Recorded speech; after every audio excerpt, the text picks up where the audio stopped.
Hey everyone, welcome back to the channel where today we are taking a look at the new tech tree vehicles, Japanese Cold War tanks. The Japanese tech tree is going to be arriving on Tuesday the 22nd of April, so as of this video going live you've got a day and a half to go until these tanks arrive in the game. Which is good news because it's nice to have a fresh line to grind through in Cold War. Alright, first things first, let's take a look at the trailer that Wargaming have put together. So, Abrams, starting off. Okay, Type 90. I'm assuming that's the Type 90. Looks like we've got a 3D skin for it that is grey in appearance, so good for urban environments. Maybe not for desert and winter. Right, let's get into this. What have we got coming? Japanese mediums and heavies. Alright, mediums and heavies. That's good, that's confirmed. Bottom of Era 1 STA3, not a copy and paste from World War II, which is nice. I've got a feeling this will be on par with Centurion 2 and the like. Type 61B, again, not a copy and paste from World War II. This is a new vehicle to the game. STB1, this looks very similar to the Tier 10. I never actually got to the Tier 10, but if this is, again, a new vehicle, that's nice. So that's Era 1.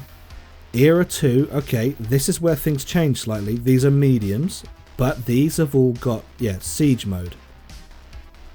So far we've seen two with siege mode. What does the third one have? Type 74? Yep, siege mode. Right. It would seem the trend now is that the Japanese tanks will have siege mode across the board.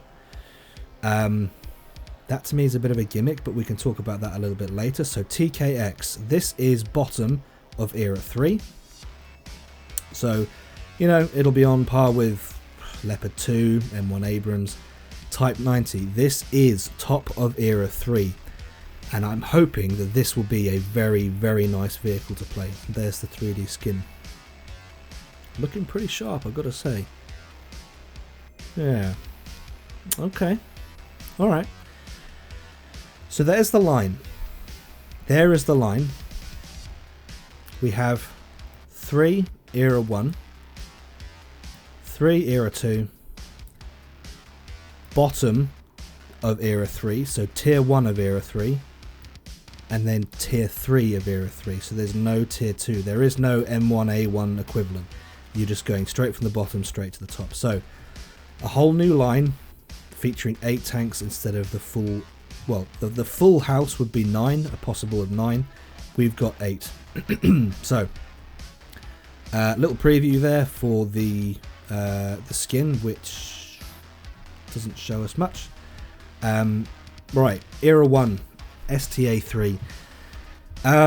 Until we play it, this is going to be comparable to the Centurion 2. The Batchat, Type 44, T44, sorry, not Type 44. What can we say? I mean, it's bottom. It's going to be bottom. There's very little armor to it. My hope with all these Japanese tanks is that they're going to be mobile with poor armor but with a good gun. So Leopard-esque is my hope for these vehicles. Middle of Era 1, Type 61. Again, just moving on up. Armor, not really much to shout about. We'll have to get our hands on it and play it and see how it goes. What I do hope though is that the STB1, I'm hoping this is going to be a very competitive vehicle because I want something to compete against the M48. The Object 165 is, you know, it's lacking in gun depression and it's a bit more frustrating to play. It's not a bad tank, but I feel frustrated when I play it. The M48 feels good, the reload is a little bit sluggish. Armor's okay. The Centurion 5-1 is another very good vehicle. The reload feels a little bit sluggish. I'm hoping that this thing will be a competitor to those and will bring some interesting spice into the mix. We'll have to see, but that's really my hope for this vehicle. Alright, so bottom of Era 2. This is where the siege mode comes in, which honestly, it's manually activated on, off. Era 2 is fast enough as it is. It's difficult enough keeping up with a team as it is without having to add the idea of activating and deactivating your suspension system.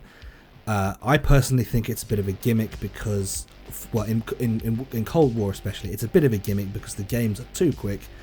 And in my experience, any tank that's got siege mode, the guns feel very jelly-like, which is unusual. And again, we're going to have to get our hands on it and see how it plays. I really don't know. The armour doesn't look brilliant. I think you're going to be a bit of a pinata for any autocannons or BMP2s. The French mediums, especially with their autocannons, the Forads, the Brennesses. Yeah, I think this... I've got a feeling this tank and the one below it, I think these are going to suffer. The only hope I have is that the third tank in the line, Type 74 Mod G, it does have this side skirt, which the other tanks don't have, so hopefully that will protect you against the autocannons. But I've got a feeling that the 74 Mod E and the 74, I've just got a feeling these are going to be a bit of a grind, bit of a pain to get through. I want them to be quick, I want them to have meh armour, but I want the guns to be good. That's really what I think these tanks need to be. Yeah, that's what I'm hoping for, but we will really have to see. Excuse me. So, moving on to Era 3 then.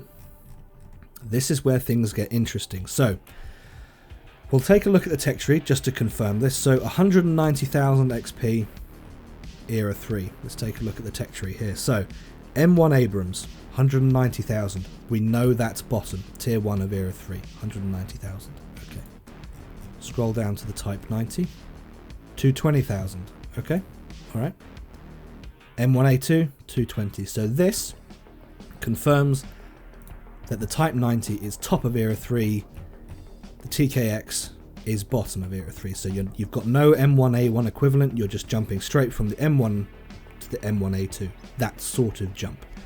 That's what we've got going on here. So these are the heavies. The armor is better. You can have spaced armor at the front. The front of the turret looks a little bit better. My hope with this tank is that it's going to be mobile, poor armor, but an insanely good gun. That's what I want from this.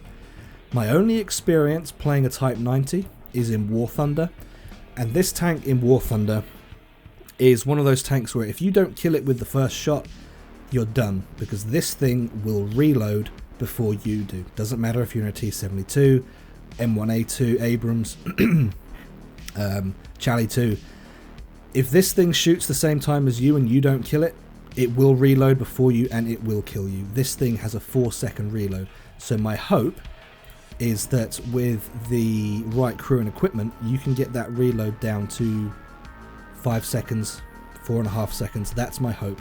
That's what I want to see from this vehicle. That's the unique aspect to this vehicle that I want to see. And I think that's potentially possible because you've got a DPM of 4707. If we take a look at the M1A2 Abrams, and we scroll down to its damage per minute, 4457. That is considerably higher. So, we will have to see. But until we are hands-on with these vehicles, it is very difficult to say what they will be like, how they'll fit in. We're just going to have to wait and see, guys. We're going to have to wait and see how these things play out. Era 1, I want to be... Top of Era 1, I want it to be competitive, I want it to be fun, I want it to be interesting. Era 2, I don't know, we'll see. But top of Era 3, yes. I'm looking forward to playing a new top of Era 3 heavy. This thing should spice things up, I really want it to. Alright guys, I'm on holiday next week, so I'm not going to be around to play these, but when I do come back from holiday, I'm going to do a live stream series where I play every single tank in this line so you guys can see hands-on experience from me of what these tanks are like. So, I hope you enjoy your week while I'm away. There are videos coming out, so enjoy those.